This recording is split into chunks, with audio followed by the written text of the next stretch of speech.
জুম্মার নামাজের আগে আমি রংপুর সদরের বত্তর বিলে গিয়েছিলাম। চীনের উপহার দেয়া হাসপাতাল রংপুরবাসী এখানে দাবি করে আসছে, সেই সঙ্গে দাবি করে আসছে লালমনিরহাটের জনসাধারণ, কুড়িগ্রামের জনসাধারণ এবং আপনার গাইবান্ধার জনসাধারণ। আপনারা জানেন কুড়িগ্রাম থেকে যে মানুষটা যদি আপনার নীলফামারীতে ট্রিটমেন্টের জন্য যায়, তাহলে কুড়িগ্রামের মানুষটা ঢাকা যাওয়া দূরত্ব কিন্তু একই হয়ে যাবে। একই পরিসরে যদি লালমনিরহাটের মানুষ ট্রিটমেন্টের যদি সেই আবার চলে যায় আপনার সৈয়দপুরে অথবা আপনার যেটাকে বলে আপনার নীলফামারীর কথা বলা হচ্ছে, সেই জায়গায় যদি যায় তাহলে কি হবে, ওই একই খরচ হয়ে যাবে ঢাকা যাওয়ার মতো।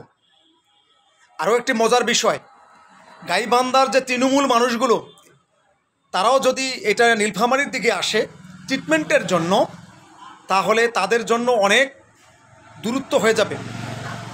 আর রংপুর হচ্ছে, রংপুরের এই বত্তর বিলে যদি এই হাসপাতালটা হয় তাহলে মিডল হচ্ছে এবং যোগাযোগ ব্যবস্থাটা সম্পূর্ণ ভালো হচ্ছে। এই বিশেষ করে রংপুরের যে 18টা ডিস্ট্রিক্ট আছে, রংপুর বিভাগের যে 18টা ডিস্ট্রিক্ট আছে, এই ডিস্ট্রিক্টের মানুষগুলো এই জায়গায় ত্বরান্বিত করতে পারবে এবং চলে আসতে পারবে।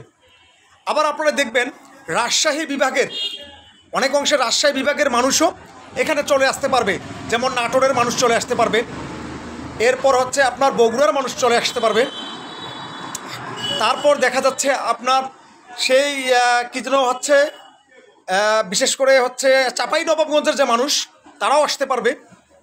তো মোট কথা হচ্ছে চায়নারা যে এখানে এই হাসপাতালটা দিবে, একটা গোল্ডেন প্লেস তাদের দরকার।